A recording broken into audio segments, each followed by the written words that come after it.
Hi, this is Connie Widener in the Servant Leadership Program at Gonzaga University. For my last project, I'd like to share with you about the career development program that I developed at the Department of Licensing for Washington State. It's all about developing future servant leaders or servant leaders in training at the Agency for State Government Service. So the first thing is there's a story that John Eldredge tells that really helps put some of this in perspective for us. When you go to a mall or an amusement park, you're immediately met by a large map that has all the locations here of all the stores or attractions that you'd like to go to. And as you enter, you're met by a large friendly sign that has this map and this wonderful, beautiful, welcoming red star that says, "You are here." And the idea is that once you know where you are in relationship to the world around you, then you're oriented, you know what direction you're going.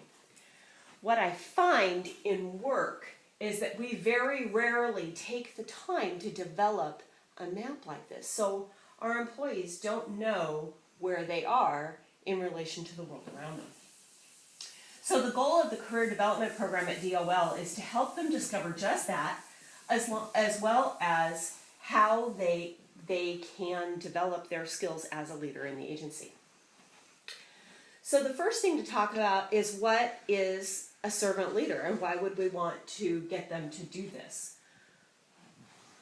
When I was 7, I went to school, and after school went to my grandmother's house and had my snack and did my homework, and then after that we would run across the street, run up the driveway to my great-grandparents' home and yell, "Hello, Jolie, bonjour, Jolie," and we'd go and we'd sit and they'd have their glass of wine in the afternoon there, and they would invite us up. They would talk business in French first so that we wouldn't understand them, but then they'd tell us stories and bring us up into this relationship with them.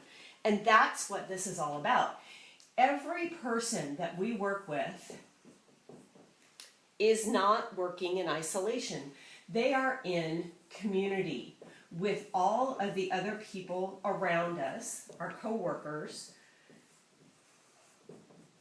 as well as the people that they know, the people that they serve, our customers, our legislators, our the bus driver on the way to work, the people in payroll, the people at a drive training school. We work within community. So the idea of servant leadership is, how do you as a person serve the people within your community to build relationship? Okay?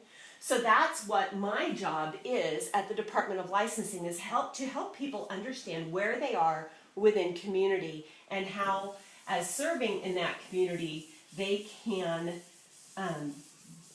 better the community around them.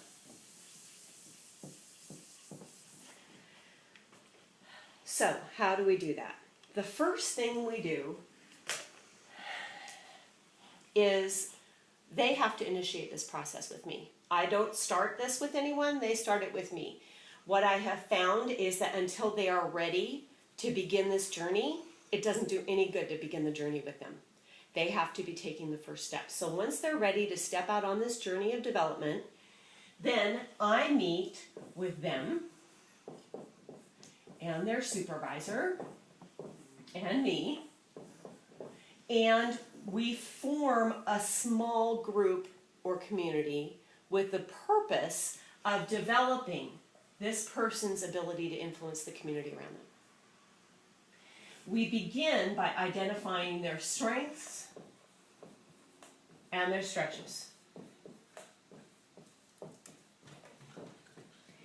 If I had $1,000 to invest in a musician to develop their musical abilities, would my investment bring a better return if I invested it in someone who already showed musical proficiency but had never had the opportunity to study, or if it was someone who had never done anything musical in their life.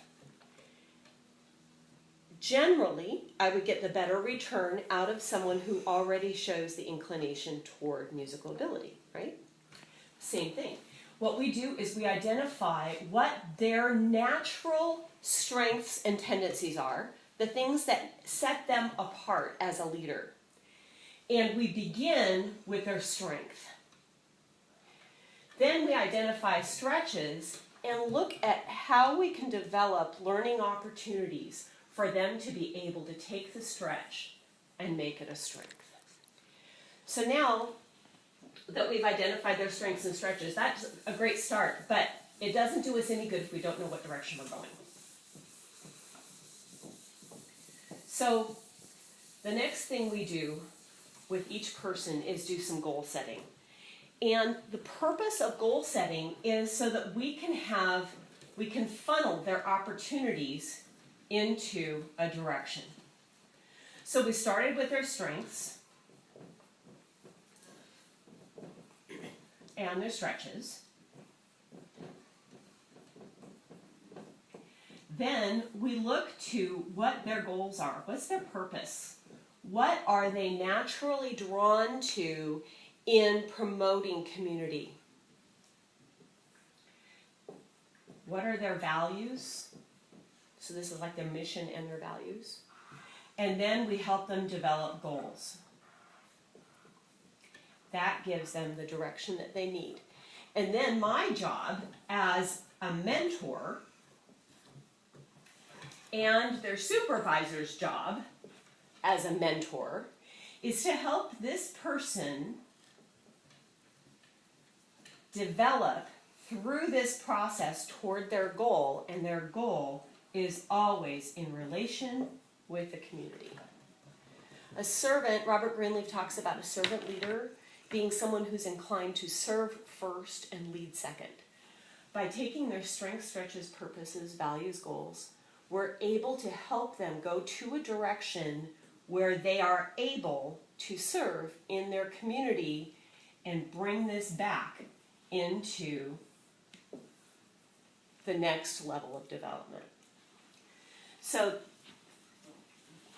that's the process that we start with, but it doesn't end there.